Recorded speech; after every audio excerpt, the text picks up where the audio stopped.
Bonjour à tous.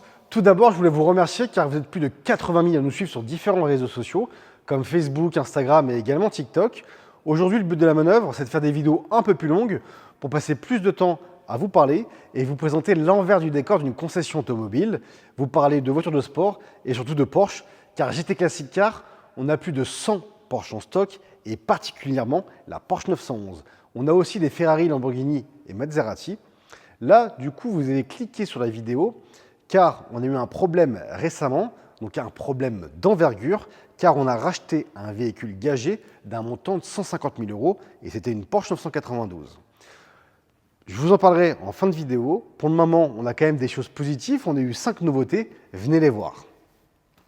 Déjà, j'ai reçu celle-ci. C'est une Porsche 911 type 991 4 GTS. Elle a un petit détail qui est assez marrant, qu'on voit assez rarement. Elle a ces petites grilles juste devant, qui ne sont pas une grille d'origine, qui a été montée par l'ancien propriétaire. Ça permet de protéger des impacts de cailloux sur le condenseur de clim. Donc ça évite des potentielles fuites du gaz pour la clim. Autre chose que j'apprécie sur cette voiture, c'est qu'elle a un côté assez sport en termes de caractère par rapport à sa couleur blanche qui est assez rare. Le contraste du noir au niveau des phares, au niveau des jantes, plus le blanc, ça lui fait vraiment un côté assez sport. Je l'ai également choisi car il y a une option assez rare sur ce véhicule. C'est ces sièges baquets carbone qui avaient une valeur à l'époque dans le configurateur de 4 000 euros. Mais je trouve qu'aujourd'hui, ça lui donne une valeur bien plus grande parce que c'est assez rare. En général, on voit ces sièges baquets sur les 911 GT3 ou GT3 RS qui sont plus des pistardes. Elle, c'est plus une routière traditionnelle. Donc c'est assez rare et je trouve que ça valorise assez l'auto et que c'est assez beau. Même si toutefois il y en a qui disent que c'est moins confortable, c'est vrai, mais le baquet, honnêtement à l'usage, vous êtes assez surpris quand vous mettez dedans en général. C'est pour en sortir que c'est contraignant. Et dernière chose pourquoi j'ai choisi celle-ci, c'est qu'elle a un petit truc qu'on voit rarement, c'est son petit béquet à l'arrière qui fait assez ducktail, donc queue de canard. Il s'appelle Exclusive Design et honnêtement je trouve que ça lui fait une très belle finition, ça l'habille extrêmement. J'ai reçu encore une intemporelle.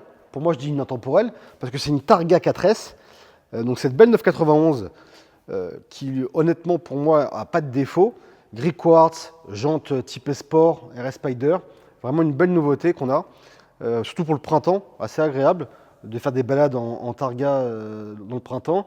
Et elle a une option assez plébiscitée pour une Targa, c'est les sièges ventilés. Une option qui, pareil, qui coûtait 1 000 euros à l'époque, qui est plutôt appréciable dès qu'il fait un peu chaud.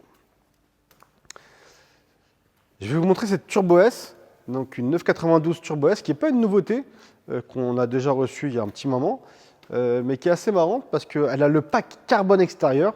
Alors le pack carbone extérieur n'existe pas chez Porsche, hein. C'est des options qu'on peut coupler. Donc le toit carbone qui coûte environ 3 000 euros et ses rétroviseurs extérieurs qui coûtent 1 500 euros dans le configurateur, mais qui lui donne un petit caractère assez sport, je trouve, et ça lui va plutôt bien. Parce que moi, le toit ouvrant perso en 911, je l'ouvre pas. Je suis plutôt cabriolet. Si je veux un toit ouvrant, je prendrais plutôt un câble. Donc je trouve que le toit carbone, ça habille franchement la voiture et ça lui donne vraiment un caractère assez sport. Il faut savoir que chez GT Classic Car, aujourd'hui, on a plusieurs concessions. On est présent en Normandie, à la Couture-Bousset et également à Bueil. Là, ici, on est à Bueil, donc à 45 minutes de Paris. On a ouvert en novembre 2023. Le showroom fait presque de 4000 m² avec les bureaux, zone de préparation et également zone de photo. On a ouvert un showroom sur la Côte d'Azur, donc dans le Var, à Roquebrune-sur-Argent. On est également présent en Auvergne-Rhône-Alpes, tout près de Lyon, à Chaponnet. Et très prochainement, avant fin juillet, on a ouvert en Nouvelle-Aquitaine, en Gironde, à tout proche de Bordeaux, à Ézines exactement, pour ne pas le citer. Voilà. Et j'espère d'ici la fin de l'année ouvrir un nouveau showroom en Loire-Atlantique à Nantes, enfin en périphérie de Nantes. J'ai reçu aussi celle-ci, une belle 911 type 991 Carrera 4 GTS. Celle-ci, ce qui est assez marrant, c'est que c'est le vendeur de la première que je vous ai montrée, la première blanche, qui m'a dit écoute Mika, si tu aimes les blanches, j'ai aussi celle-ci qui est dispo, une deuxième concession en Allemagne, là où j'achète mes voitures. Elle est disponible, elle est vraiment belle. C'est un cab, donc du coup j'ai appelé le vendeur, j'ai vu le véhicule, il m'intéressait parce qu'en été le blanc se vend plutôt bien. En plus le blanc a un caractère assez sport dans la 911 comme je vous ai évoqué avant, parce que les reflets, les touches de blanc, de noir, plus la capote toile noire, honnêtement, ça fait vraiment une belle combinaison. Celle-ci, elle a une option que j'ai bien aimée, c'est qu'elle a ses sièges 18 positions, qui étaient à un peu moins de 4 000 € à l'époque dans le configurateur, et également ses fonds de compteur et de chronomètre en blanc, ce qui va faire sortir un petit peu l'extérieur. Je trouve ça assez intéressant. Il faut savoir que chez GT Classic Car, on ne fait pas de dépôt-vente, on n'a que des véhicules en stock. Grâce à ça, ça nous permet de pouvoir faire des financements type crédit ballon ou LOA. Exemple, pour une Porsche 911 Carrera 4S comme celle-ci, aujourd'hui celle-ci on la propose au prix de 130 000 €. On peut faire un financement dessus avec un apport assez modéré par rapport au prix de vente. Donc on met 30 000 € d'apport. Ensuite, on paye environ 700 € par mois sur 36 mensualités de loyer, ce qui fait comme un coût d'utilisation assez modéré. Il y aura forcément une valeur de rachat importante en fin de contrat. On met des valeurs de rachat de 75%, ce qui permet d'avoir des loyers plutôt maîtrisés. À savoir que ces loyers, ils sont pour 7000 km par an. Et également, on peut rajouter des assurances complémentaires, la perte financière ou également la panne mécanique ou encore une décès-invalidité. Tout dépend de ce que vous recherchez. Et le terme, pour pouvoir en tout cas déposer le dossier et pouvoir avoir une autorisation de prêt, il faut compter environ des revenus annuels entre 45 et 50 000 €. On peut avoir un type de financement pour cette voiture-là. Donc ce qui est assez intéressant quand même. Le dernier véhicule que je vais vous montrer, c'est une reprise. On a vendu une Ferrari en échange.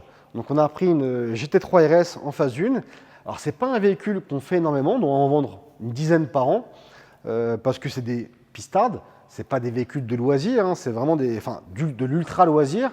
Nous on est plutôt dans un 911 traditionnel, donc celle-ci on en a rarement. Quand je l'ai vue, je l'ai vraiment appréciée, car elle a moins de 10 000 km, ce qui est quand même assez rare. Elle a un état impeccable pour un véhicule qui a déjà 8 ans, et sa couleur, l'argent GT. La Carrera GT, on ne peut plus en parler, vous la connaissez tous. Honnêtement, c'est une couleur qui est juste formidable. Maintenant, je vais vous reparler de mon petit problème, qui est un problème quand même d'envergure. Le problème, c'est qu'on a vendu une voiture en financement à un très bon client qui est revenu. Donc on lui a repris sa voiture pour lui revendre un financement, sauf qu'on s'est aperçu qu'il y avait un gage sur la voiture.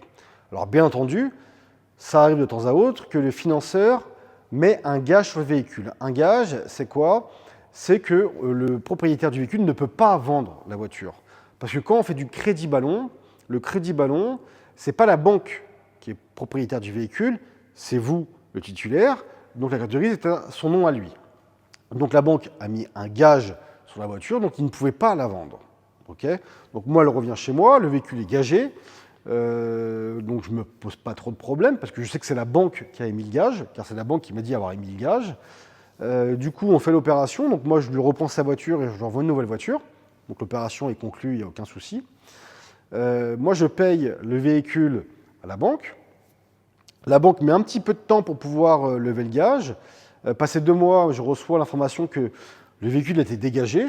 Donc une fois que le gage se lève, moi, je peux me titrer dans la préfecture pour le véhicule. Donc je fais mon opération qui s'appelle une déclaration d'achat.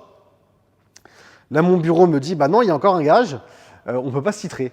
Je dis, c'est pas possible, la banque a levé le gage, donc normalement, on peut le faire. Bon, donc on se rapproche de la préfecture pour pouvoir comprendre le problème qu'il y a sur le véhicule. Et là, la préfecture nous apprend qu'il y avait un sous-gage en dessous du gage de la banque, qui est maintenant devenu prioritaire, qu'on ne peut pas se titrer, car le propriétaire a un problème avec l'État. Et donc l'État est prioritaire à tout le monde, forcément. Donc on ne peut pas régler le problème nous-mêmes. Donc on appelle l'ancien propriétaire qui, par chance, a pu régler son problème, son petit litige avec l'État, qui nous a débloqué la voiture. Mais il fallait être au courant qu'avec un gage, il pouvait y avoir des sous-gages. Et que derrière, même si on levait un gage, on ne pouvait pas se titrer nous-mêmes. Donc toujours faire bien attention. Vous, si vous cédez un véhicule, je vous conseille fortement de vous rapprocher d'un professionnel, car vaut mieux qu'un professionnel prenne le problème que vous-même. Donc, pour moi, étant professionnel, j'ai réussi à le régler, Mais vous, j'espère que vous arriverez à le faire également. Mais en tout cas, voilà, comme ça maintenant vous êtes prévenus et qu'il peut y avoir plusieurs gages afférents à un même véhicule et des sous-gages qui deviennent prioritaires. J'espère que la vidéo vous a plu. J'espère que les nouveautés que je vous ai présentées vous ont plu. Dites-moi en commentaire quel type de vidéo et de sujet vous voudriez débattre concernant l'automobile.